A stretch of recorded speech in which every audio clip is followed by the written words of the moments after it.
అప్పుల్లో పీకల్లాగా మునిగిపోయి ఉంటారు కొంతమంది.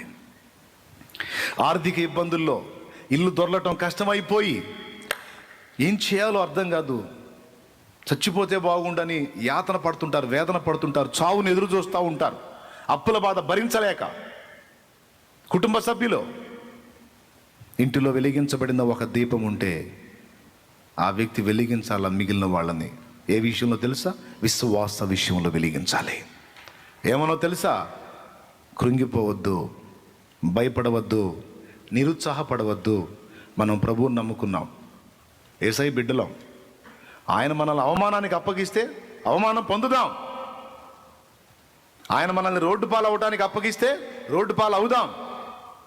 అంత మహామహుడే ఆ మహిమను వదిలిపెట్టి మన కోసం వచ్చి నవ్వుల పాలయ్యాడు కదా. ఉమ్ములు సహించాడు, కొరడా దెబ్బలు తిన్నాడు, పిడి గుద్దులు తిన్నాడు, అరచేతి దెబ్బలు తిన్నాడు. ఆయన పొందిన అవమానాల్లో మనమెంత? ఏ పాపము చెయ్యని ఆయన అన్ని అవమానాలు పొందితే తెలుసో తెలియకో కొన్ని పొరపాటు క్రియలు చేసి అప్పుల పాలే మనం కొంచెం అవమానం పొందుతున్నాం. ఇదేం పెద్ద మన కిరీటం కింద పడిపోయే విషయమేం కాదుగా. ఓర్చుకుందాం, విశ్వాసాన్ని వదిలిపెట్టొద్దు. మనకు నిరీక్షణ కలదు. ఏంటి నిరీక్షణ అంటే, ఈరోజు మీరు చూచుచున్న ఐగుప్తీయులని ఇక ముందు మీరు చూడరు అని దేవుడు మోషేతో సెలవిచ్చాడు. మోషే ఇశ్రాయేలు సర్వ సమాజంతో సెలవిచ్చాడు. ఆ దేవుడే ఈరోజు నాకు మనకి సెలవిస్తున్నాడు. మీరు ఎదుర్కొంటున్న ఈ ఇబ్బందులు, ఈ అప్పులు, ఈ కలత, ఈ కన్నీళ్లు, ఈ అవమానాలు ఇక ముందు ఉండవు. ఇక ముందు ఉండవు. దేవుడు వాటిని తొలగిస్తాడు. ఇంటిని వెలిగించే వ్యక్తికి ఉండే మరో లక్షణం, విశ్వాసములో వాళ్ళని స్థిరపరచాలి, నిలబెట్టాలి. కృంగిన వారిని లేవనెత్తాలి, బలహీనపడ్డ వారిని బలపరచాలి, ధైర్యము చెడిన వారికి ఓతమివ్వాలి. ఏం దేవుడో ఏమో ఇట్లా అయిపోయింది బతుకు, ఎంత బయటపడేటట్టు ఏం కనపట్ల అంటే, మన కొరకు దేవుడు ఒక అద్భుతం చేస్తాడు. మన కొరకు దేవుడు ఒక ఆశ్చర్యక్రియ చేస్తాడు. మన కొరకు దేవుడు గొప్ప కార్యాలు చేస్తాడు. ఇదే మాట, ఇదే మాట, ఇదే మాట, ఇదే మాట నీ నోటి నుంచి నిరంతరం విడుదల అవుతానే ఉండాలి. దీనికి వ్యతిరేకమైన మాట రాకూడదు నీ నోట. దీనికి వ్యతిరేకంగా నువ్వు మాట్లాడావంటే నీ ఇల్లు చీకటైపోయింది. మన కర్మెట్ట గాలింది, మన దరిద్రం ఎట్ట తగలబడింది, ఏం చేద్దాం? మీ దరిద్రం ఇది, మా దరిద్రం ఇది, నా దరిద్రం ఇది, నీ దరిద్రం అనకూడదు. దేవుడు మన పక్షమున ఉన్నాడు. దేవుడు మనల్ని కొంతకాలం శ్రమకు అప్పగించాడు. సహిద్దాం, భరిద్దాం.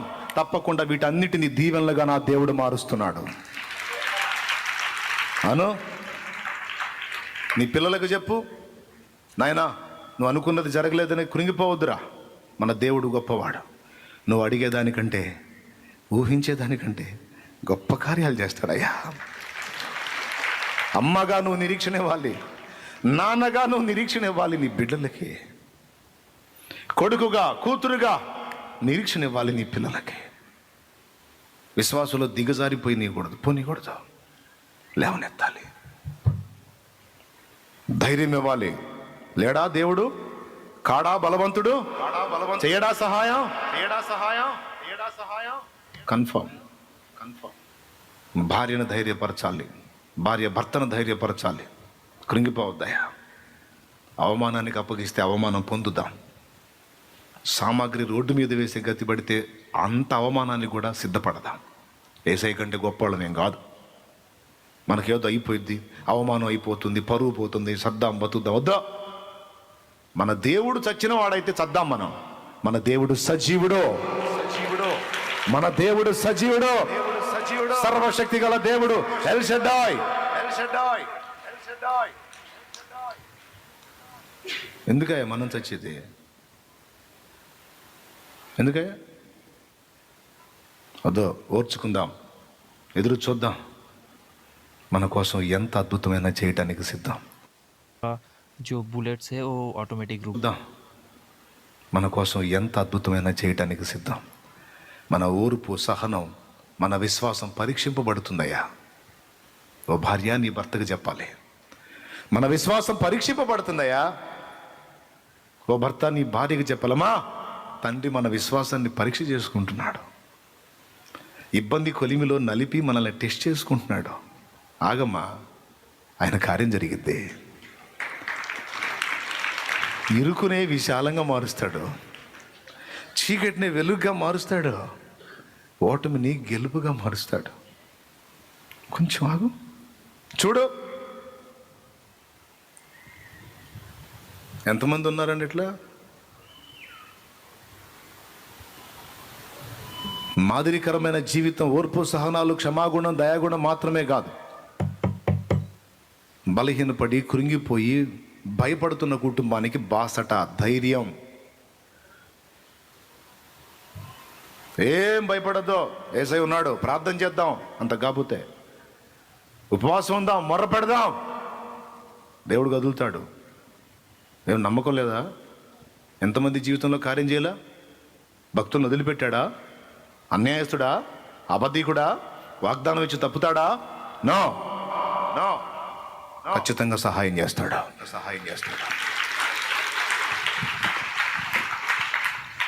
అలా కృంగిన వేళ లేవనెత్తే తట్టు నువ్వు తయారు కావాలి.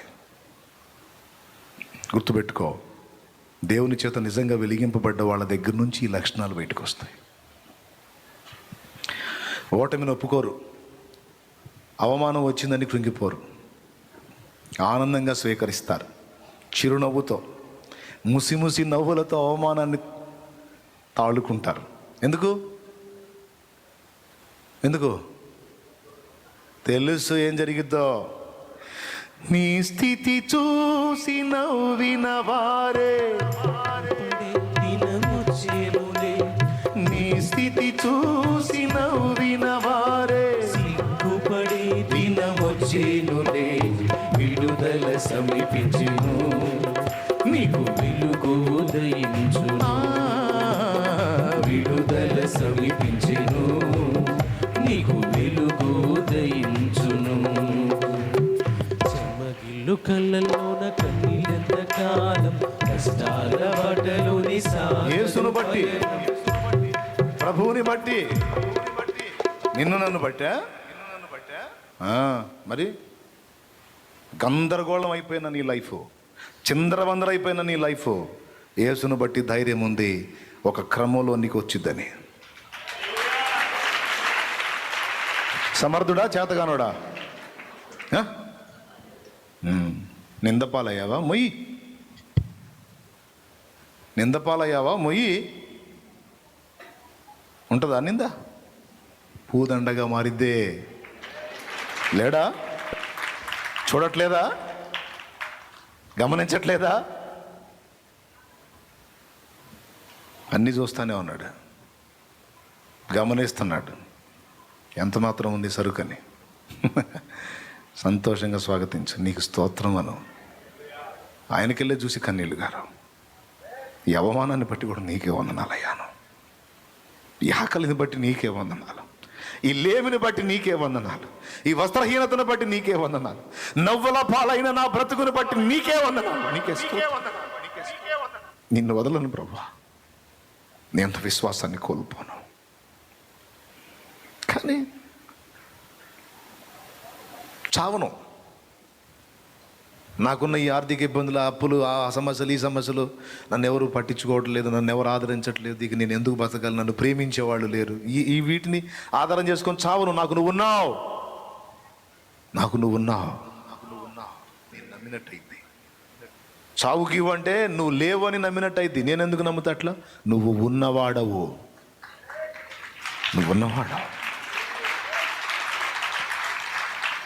చూస్తానే అవమానానికి అప్పగించావు, పర్వాలేదు. మరి నేను క్షమించే మెట్టు ఎక్కాలంటే నన్ను అవమానపరిచేవాళ్ళు కావాలిగా, ఓర్పు అనే మెట్టు ఎక్కాలంటే నన్ను ఏడ్పించేవాళ్ళు కావాలిగా. లోకమంతా చూసి నన్ను ఏడిపించిన, జాలితో నన్ను చేరదీసిన, లోకమంతా చూసి నన్ను ఏడిపించిన, జాలితో నన్ను చేరదీసిన, ఒంటరినయ్య నా తోడు నిలువవా,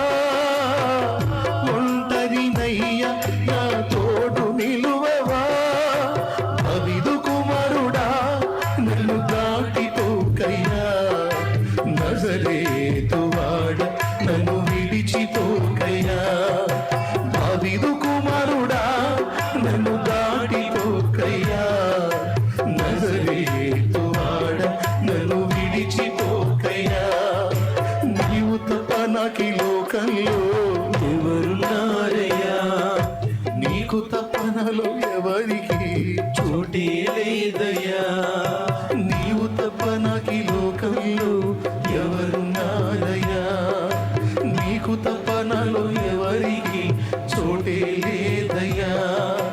దావీదు కుమారుడా నన్ను దాటిపోకయ్యా, నజరేతు వాడ నన్ను విడిచిపోకయ్యా.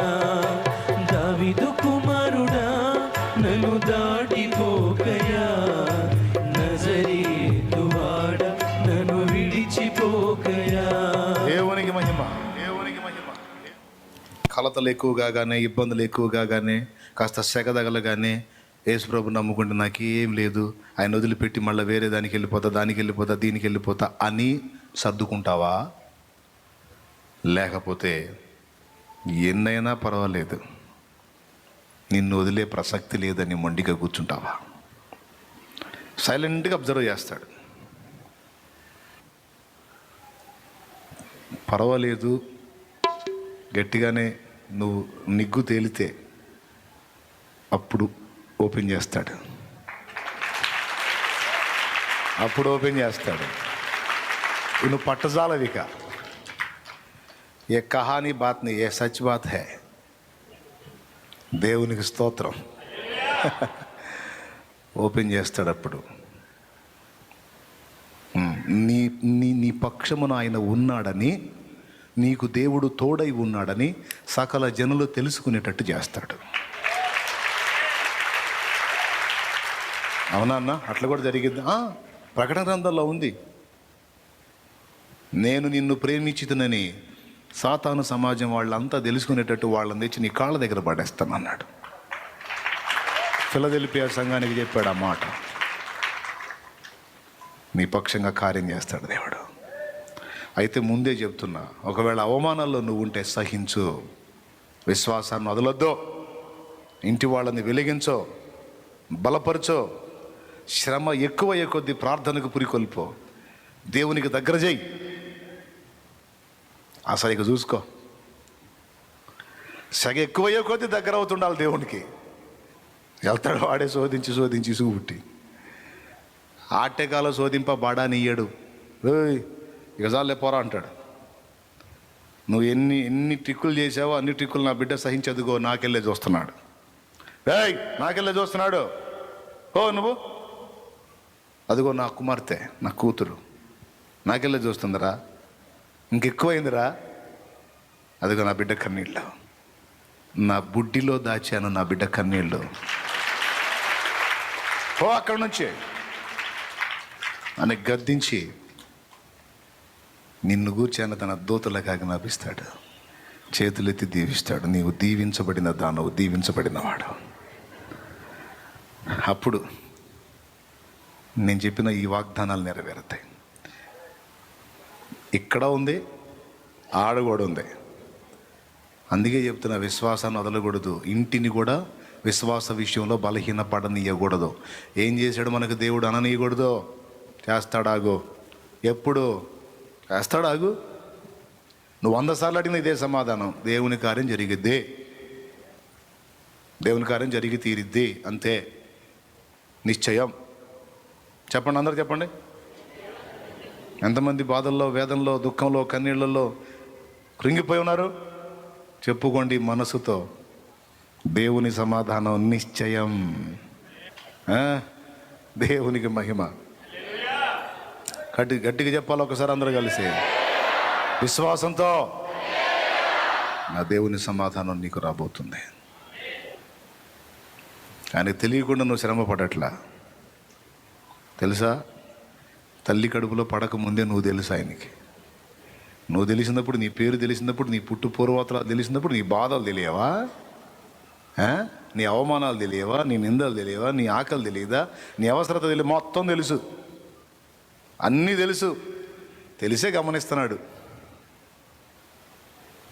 కాబట్టి నువ్వు వెలిగించబడాలి, నీ ఇంటి వారిని వెలిగించాలి. 3వది, సంఘమును వెలిగించాలి.